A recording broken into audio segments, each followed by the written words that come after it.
Hello বন্ধুরা, আমি এখন আমেরিকা ছেড়ে ইন্ডিয়ায় এসেছি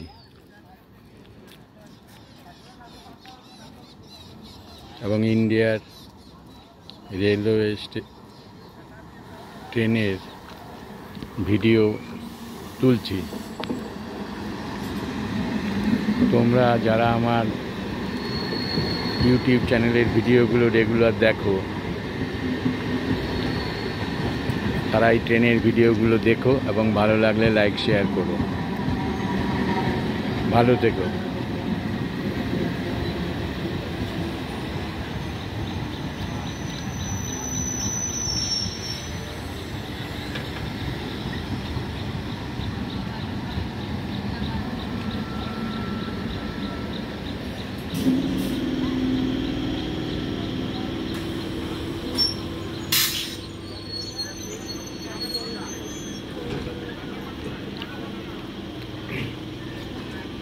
down Bandel Naihati local train Hooghly Ghat railway স্টেশনে এসে থামলো। এখান থেকে ট্রেনটি